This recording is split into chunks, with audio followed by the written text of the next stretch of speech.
Streaming. Welcome to all you streamers out there. Miss y'all. But we're here. We got Guillermo today. Yeah, making sure I don't have salad in my teeth. I just had No, let me see. kale. Let me see this wiper. Oh, you just no, you're fine. Going live on 3, Okay, here we go. 2. This hour of the Alan Autry Show is sponsored by Sinlong, the most realistic artificial grass in the Central Valley. From NFL quarterback to Hollywood to the mayor's office, and now behind the mic at KXEX, this is the Alan Autry Show. No retreat. And so, my fellow Americans, ask not what your country can do for you. Ask what you can do for your country. Mr. Gorbachev, tear down this wall. What the hell's going on out here? Everybody's grabbing out there. Nobody. That the only thing we have to fear is fear itself. Today, I consider myself the luckiest man on the face of the earth. I'm not fearing any man. Mine eyes have seen the glory of the coming of the Lord. So, 5 seconds left in the game. Do you believe in miracles? Yes! Unbelievable. Free at last! Free at last! Thank Almighty!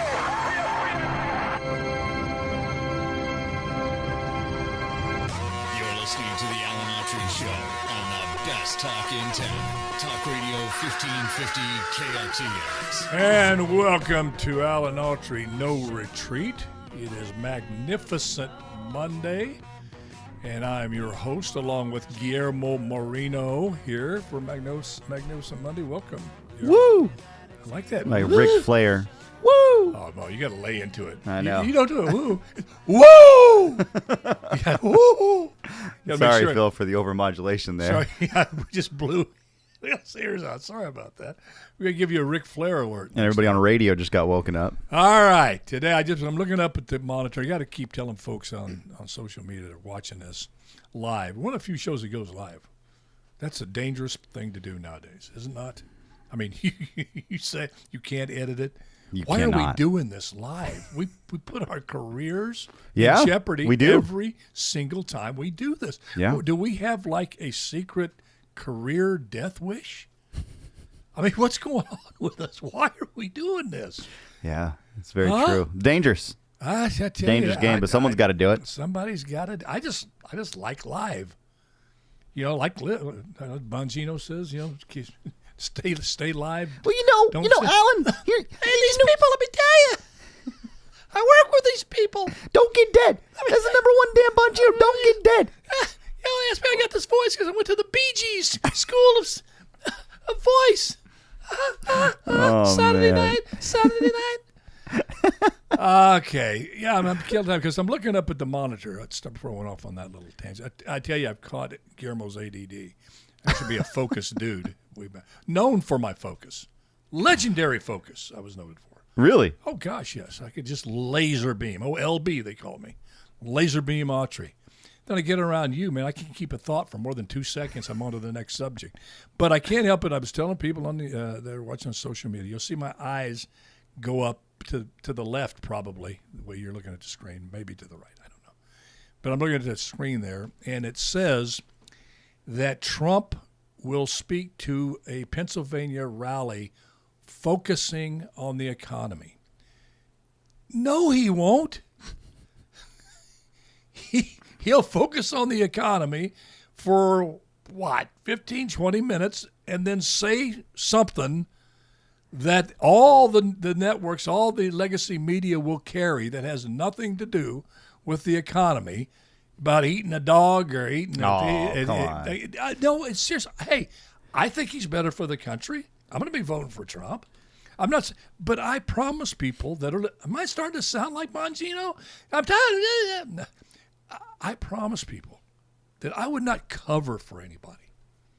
I'm not going to cover for any politician, whether I support them a little bit, a lot, or they're my favorite politician of all time.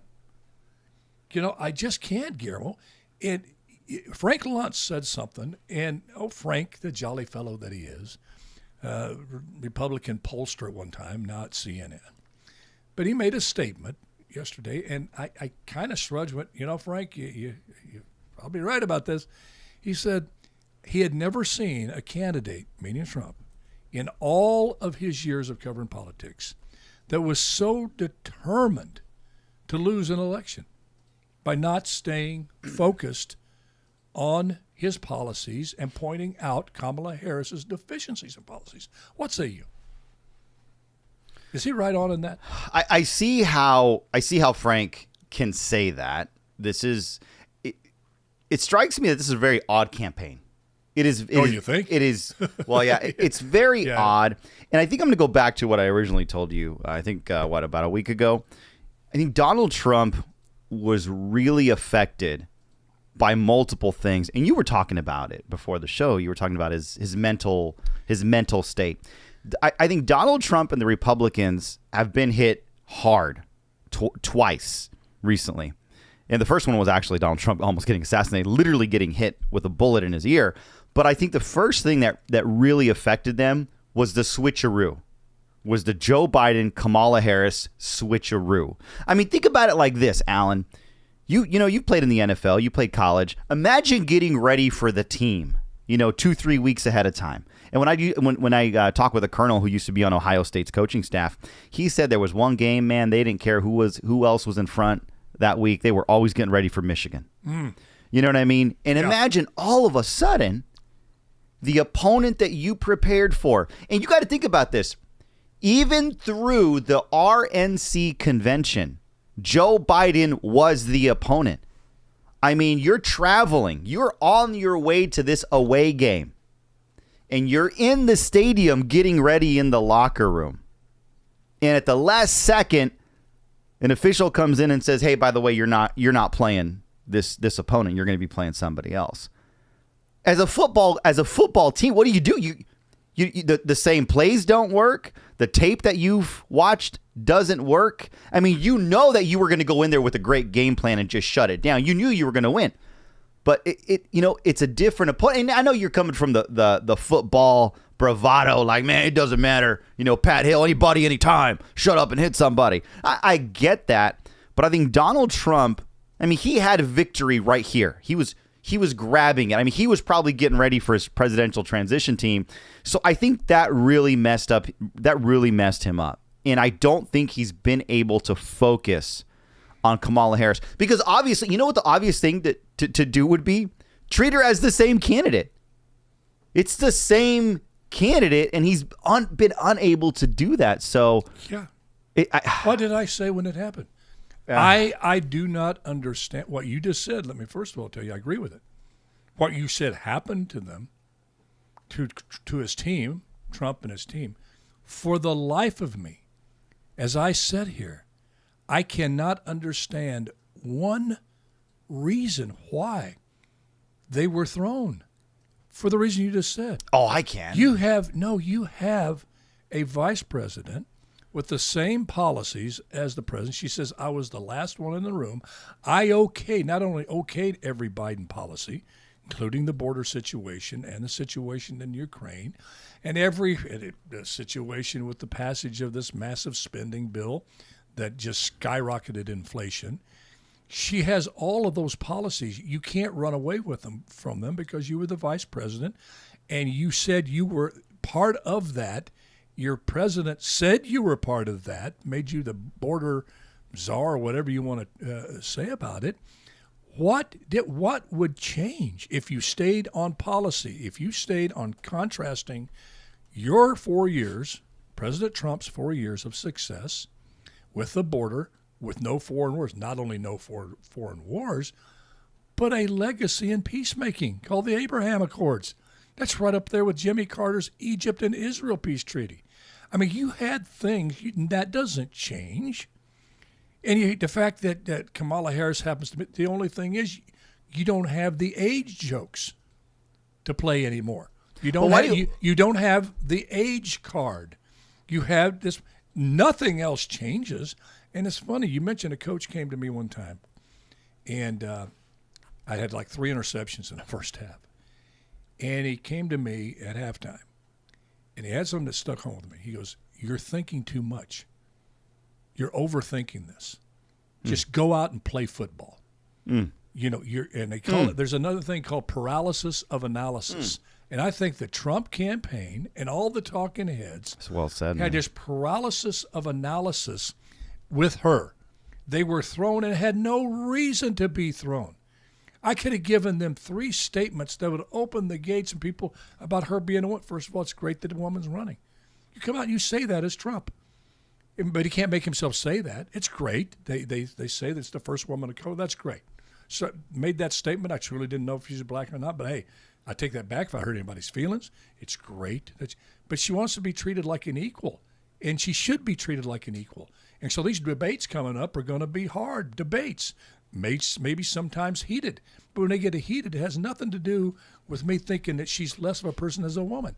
You preface this going in, and you go in there, and you stay disciplined on your policies, what they did for America, contrasted to her policies that she will still not take. And if he hadn't had his mind so muddled, and he didn't prepare enough for the first debate, he thought he came in and he missed that golden opportunity when the first question, right out of the chute, do you think we're better off today than we were 4 years ago?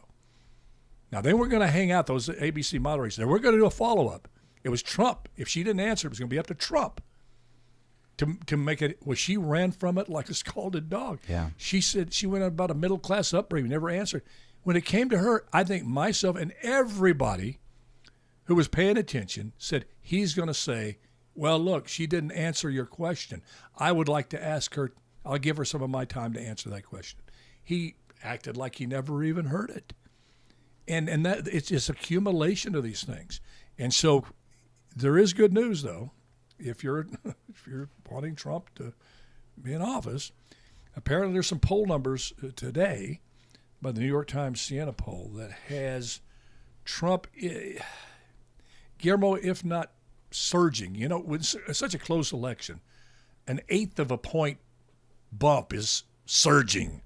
That candidate is surging if they get, a half a point improvement. That's how razor thin this election could be. But he has been steady and declining while she's been on the upswing in the polls. But in 3 or 4 of the battleground states, he has opened up like a 1-2 point lead.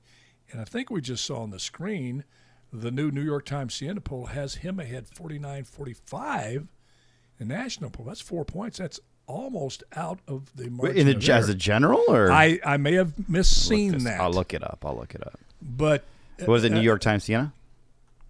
But anyway, on that, the question is, how many days before the election? Oh man, oh God, It's closing. 40? It's closing fast. 40 days.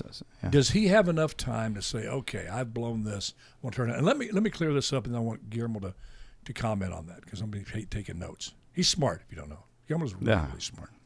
He is. Well, I appreciate it. I learn a lot from Guillermo. I was just concerned about Donald Trump not being fit to be president. I think he's absolutely fit to be president. I think Kamala Harris is fit to be president. I just don't like her policies. They're both fit to be president. But I am concerned. No human being could go what this man has been through and not be affected to some degree. I'm talking about all of these all these charges against him that were made up that collectively could send him to jail or prison for the rest of his life.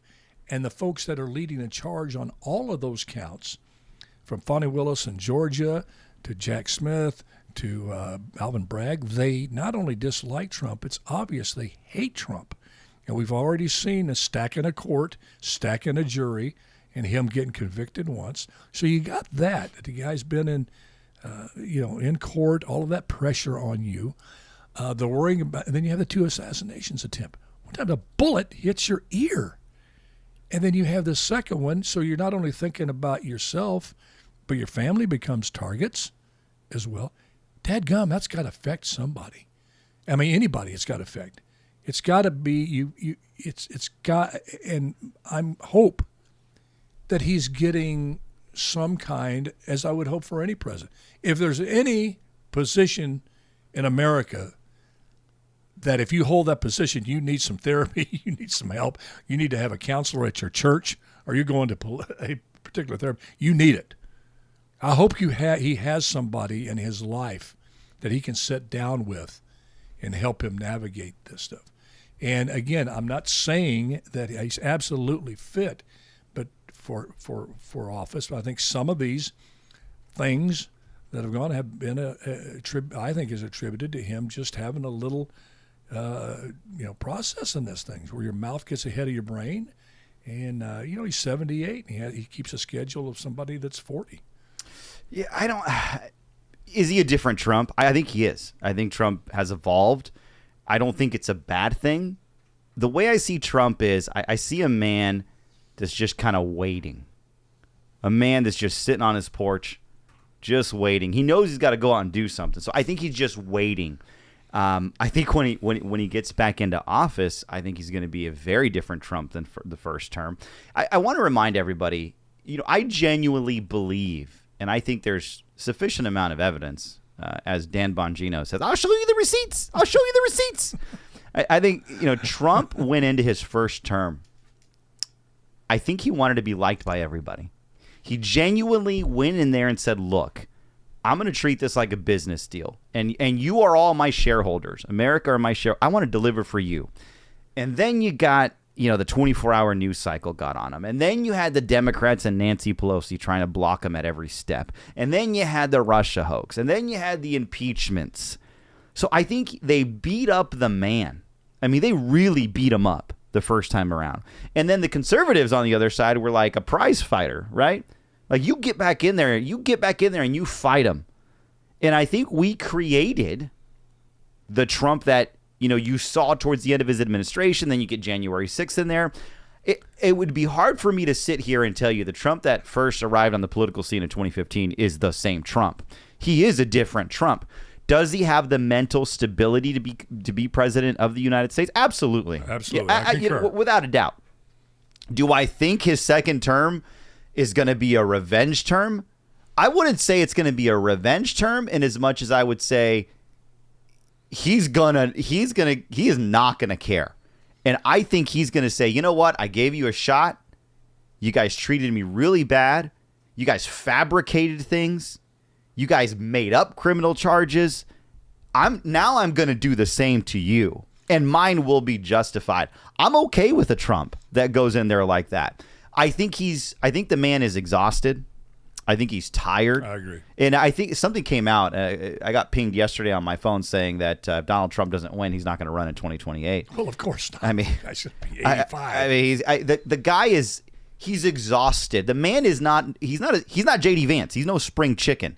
The man has worked hard all of his life. He's built up a real estate empire. He's built up the Trump organization. I mean, he's built up this company. He's now entered into politics. I mean, the guy's on his second career. I mean, the guy is, he's tired. He's got to be tired. Do you think that in some way could make him a better president second time around? Oh, without a doubt. That he doesn't try to micromanage everything? Because what you're talking about right now is going to be any kind of review of what was done to him is going to come from the Department of Justice, the FBI, whoever he picks as Attorney General. Yeah. It's like Merrick Garland, it'll be that pick will decide while he's doing other stuff. Now, I'm sure he's going to pick someone who's a partisan. They always do. The DOJ being a separate office of the president. I wouldn't pick a partisan guy. Just put Ted Cruz in there. Nonpartisan as you can get. Put RFK Jr. in there. No, he's too new. No. I'm just kidding, folks. I would only support Marjorie Taylor Greene for Attorney General. I mean, she would keep that office. I mean, as neutral as possible. And Assistant Attorney General would be Lauren Boebert. But I think he could because of that. George Santos. All right, I'm sorry. Okay, back to Earth. Sorry, my bad. Well, I tell you, in terms of lying, you probably. The lying factor wouldn't go up with Santos to take over right now. This outfit is the lyingest outfit I've ever seen in my life. This Merrick Garland outfit, man, my gosh, my goodness. I mean, it's just bald-faced lie. after lie after lie. But anyway, those type of things, I'm sure he will get a Attorney General, the head of DOJ, and all of the other you know what he ought to do? departments that have a bearing on that will decide what. Just because I do think being close to 80 and being shot at, I think you do think about legacy, and there may have been a time where revenge from Trump would trump, no pun intended, the legacy. But if you watch Trump has if you look at his history, he has a history of bringing former enemies into his camp, even back to this business world. Because he knows when he goes into a city, he did it in Fresno. He had to garner support, especially in New York, where they didn't really like him that much. He had to come in and by the way, this is Fresno for those that don't. Yeah. This is the downtown Fresburg right here. Just want to make sure everybody knows. Isn't that beautiful? Just like Rome. What? Except when you're in Fresno, Before the fall. Except when you're in fall of Rome. When you're in Fresno, you don't have to do what Fresno does.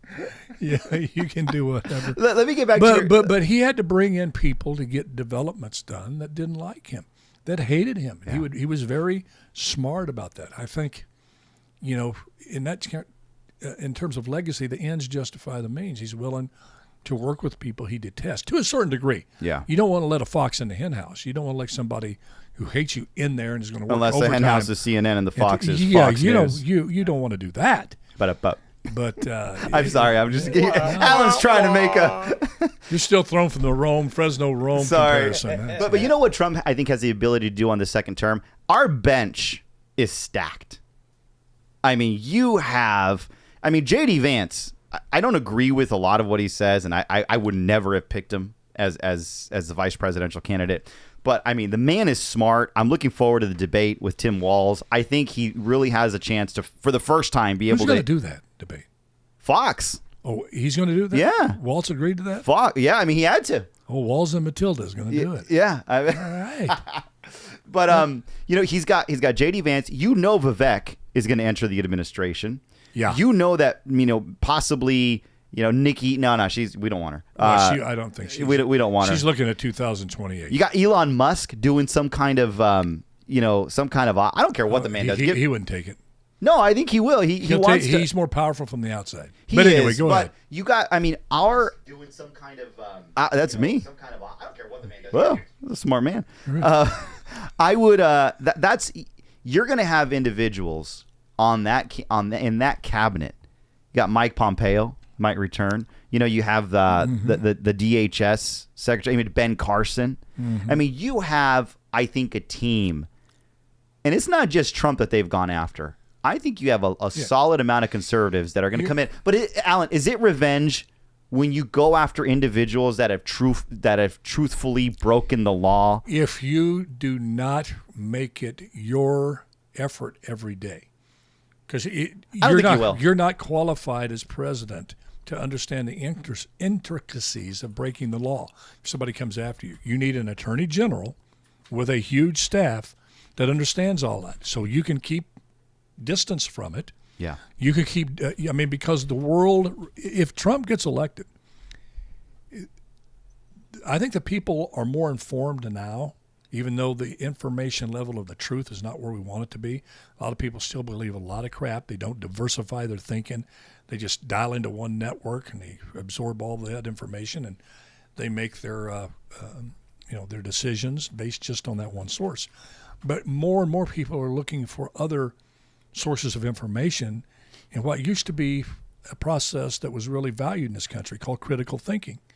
That's starting to come back.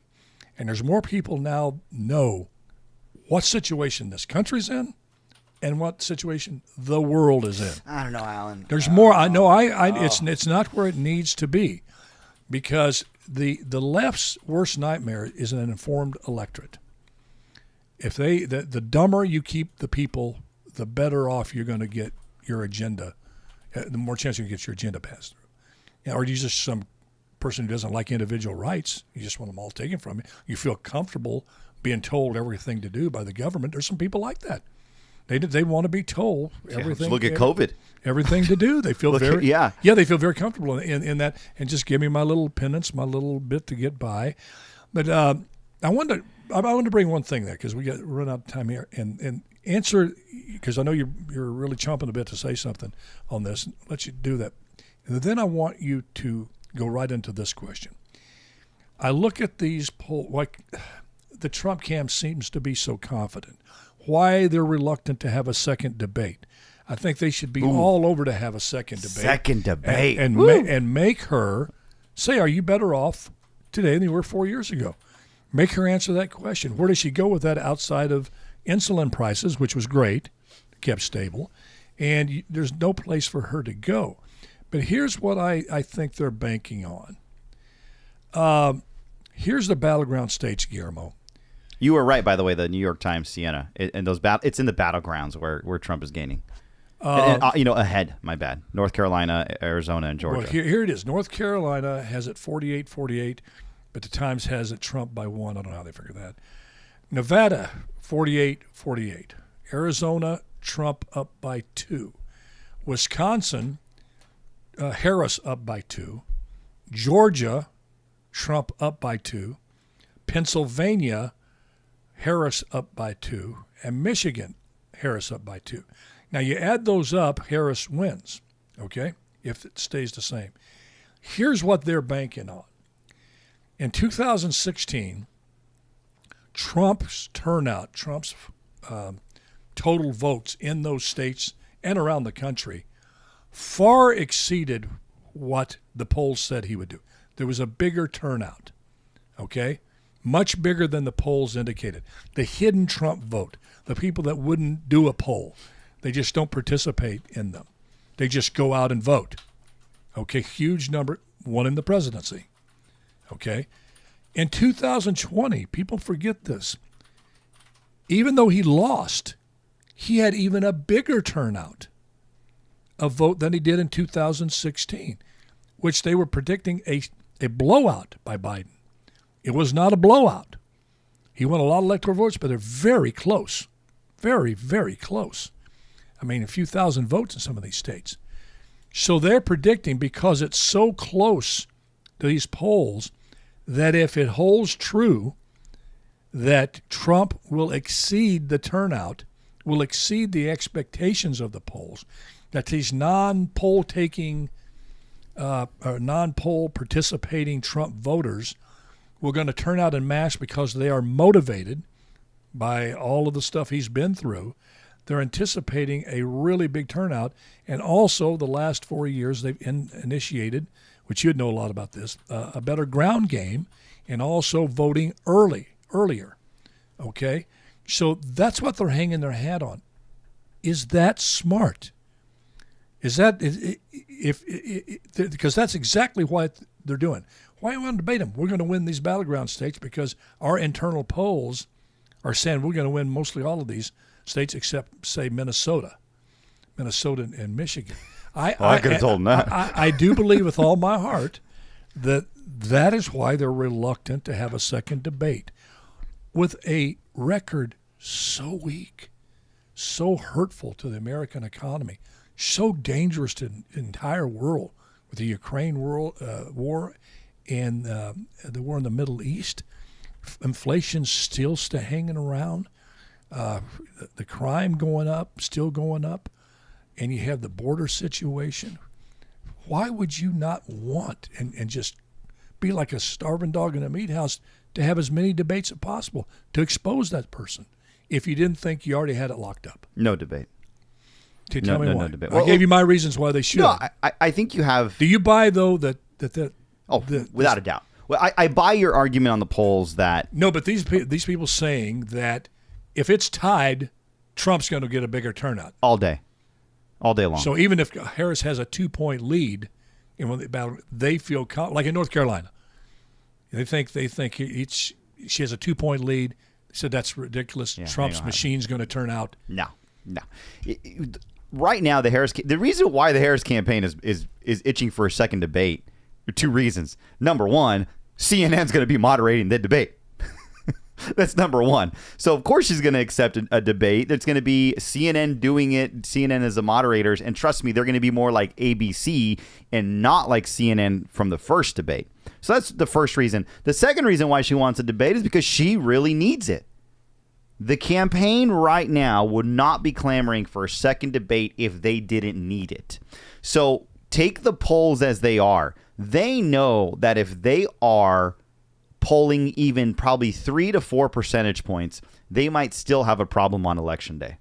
So they desperately need the debate. And Trump knows this. I think Trump's team knows the debate. I think the need for Harris to have a second debate. The Trump team, I believe, is also a hell of a lot smarter than they were in 2020.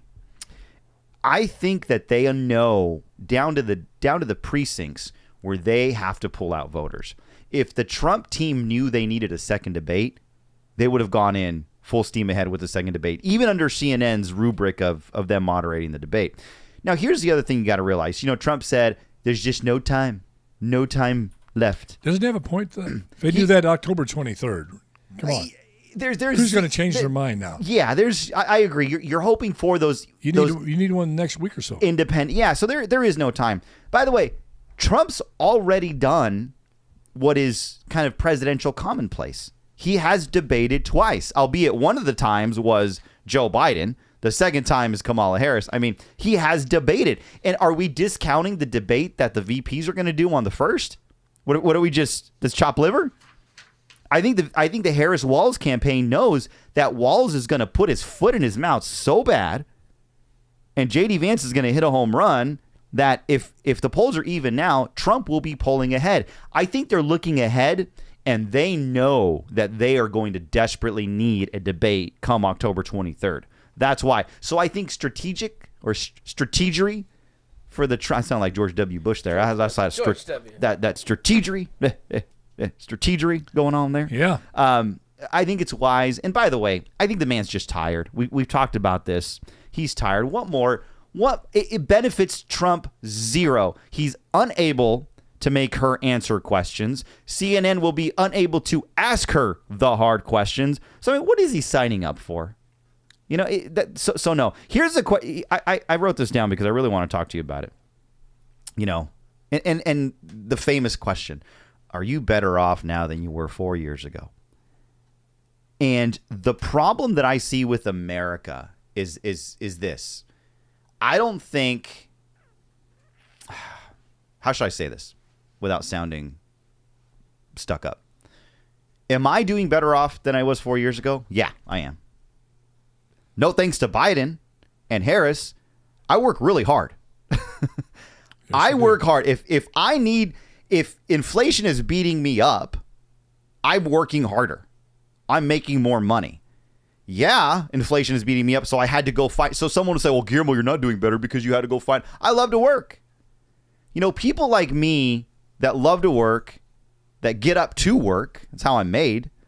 I'm going to do better off 4 years from now, irrespective of who is president. I mean, let me just right out. But you know who's not going to be doing better off? The lower middle class, those that are poor, those that are below the poverty line, our senior citizens. Those are the people that are not going to be better off. And I don't know why the Republicans are just having such a bad time making this argument, because the way we are as a society today, you don't see gas lines. There's groceries in the grocery store. I think all of, seeing this is way different. So when you look at a young voter, they're like, well, America's just expensive, but damn it, I'd rather have expensive and have green energy. I'd rather be expensive and be nice to individuals that want to come to this country. I think they're, that question, I don't like it anymore, because back when Reagan said it, I wasn't alive during that time. Where was I? When was that? 80? That was 80, yeah. I was a baby. 81, yeah. I was a baby. But I think back then, and maybe I'm wrong, back then, if you weren't doing well, did you feel it more than now? No, I think it's always, if you don't have the money, when it's a struggle every day and you live in fear of a sickness inflicting the breadwinner of the home. Like my dad. I knew if my dad drove a tractor, Mom cleaned houses and make ends meet. I knew if my dad ever got sick, we didn't have a rich relative to take us in. We were all poor. We didn't have any place to go. We would be homeless. And living under that stress and the way prices have gone up, the death by 1,000 cuts, electricity bills. Back in those days, they were very reasonable, electricity bills. Now, because there's certain things you have to have, food, electricity, and energy to drive your car, to go places. And when those go up and you don't see your paycheck going up with it, and you say, well, some of these politicians go, well, let's raise the minimum wage. We don't understand how the economy works. That's going to increase inflation, so you're going to pay even more. But it makes it sound like it's just a wash there, and you just I think there's more pressures today because certain people, a lot of people are living in fear. I think it'd be traumatic if they have to cut the cable or stop their streaming service. And you think, well, what's it going to do to my family? My baby said, there's so many things out there, and you could say, well, that's not back in the old days. Well, it always, you're absolutely right. Bad policy. That's why policies are so important. Hillary Clinton said on TV the other day, I couldn't believe her. She said, policies don't matter. People don't care about policy. They just want to like the person. They don't like the candidate. Policies don't matter. She's the one advising Kamala Harris not to address policy.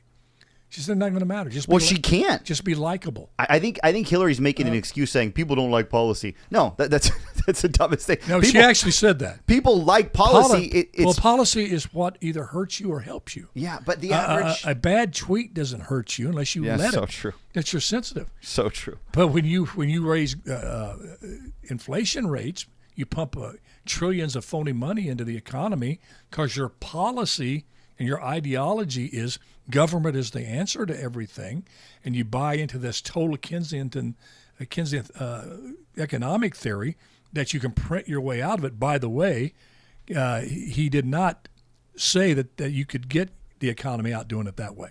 He also believed in a combination of tax cuts. He believed in at certain times government could be helpful. But they've taken this thing and, the $6.7 trillion each year from that, they're pumping it in the economy because they didn't spend it all at once. But it's enough every year for the next 10 years to keep inflation. I think that's too deep in the weeds. That's what I'm saying. I think your average American. No, but they just don't care. They're not gonna. They do care. They do. They care, but they're not. You gotta present it in a very easily digestible fashion, and the Republicans have not been able to make the argument that listen. This is the reason why you're paying more. It's a slam dunk. I mean, it's there for the taking. Yeah, but they're going to ask you, what is your solution? Part of that is stop spending and start getting this economy back into a stable position. You can't have government continue because what Kamala Harris and, frankly, the Democratic platform has just been spend, and more spending. Their economic strategy for a strong economy is tax, spend, borrow, print, and repeat. But see, it has nothing to do with making cars in Detroit. If it did, they wouldn't put these artificial mandates that everything has to be an electric vehicle by 2040, knowing what that's going to do to the economy. Just look at Germany. Germany did all of that. They're a disaster now in terms of their economy. And all of Europe followed suit. They're in a mess. Look at France. They can't even elect a president, a prime minister. They're a mess. You wonder why England, with Brexit, they saw this coming. But I think in those countries you could feel it. Here's what you don't feel it here. I don't. That's why Trump, despite all his faults, is still tied. People do feel it. They know something is out of whack here. Something in America is not working, and it hasn't worked for the last 4 years, big time. And I would ask you this. Maybe this is the better question. Knowing what's happened the last 4 years with these policies, instead of asking do you feel you're better off today than 4 years ago? How about this? Do you think you're going to be better off 4 years from now that's a better question than you are now under Kamala Harris or Donald Trump? You think now's bad? Take a peek into the future. These same policies are going to be in place. Oh, she's going to do this, she's going to do that. Let me tell you something right now. And this isn't a knock at Kamala Harris, it's just reality. I'm just telling you, folks, as sure as I'm sitting here, I wish I was wrong, but I've never been so sure of a statement I'm about to make. Kamala Harris can tell you she's going to do this, this, and this common sense thing. She's for fracking. She's for a strong military. She's for bringing down crime because she was a prosecutor. She can tell you all. Let me tell you something. She is not going to go against her liberal base headed by the Squad, AOC, and that ideology. Why? Because they can't win an election without them. They can't win an election. They fooled enough people to get about 39, 40%. They need 50 plus 1 to win an election, whether it be in a state. And they need that radical lunatic fringe in there to get it done. It's just like the Republicans. They need fewer of the radical right.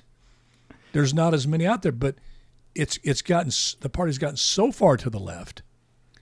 It's like in France, Macron cannot govern, and a new guy that's come in now, I forget his name, he's the prime minister, Macron's the president now.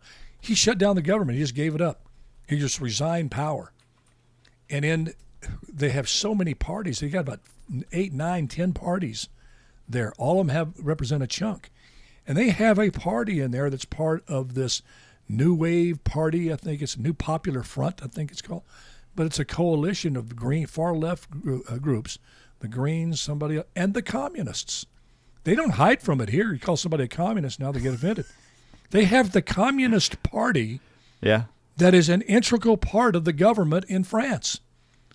Because they got and they said, well, how does that tie in to where we are now?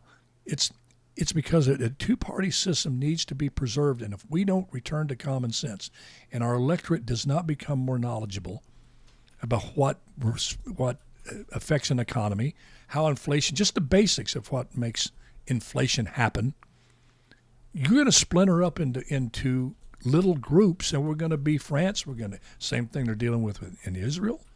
You're going to splinter up into all of these different. You're going to have the far left, led by the AOC, this and that, and the president's going to be left trying to get a coalition together.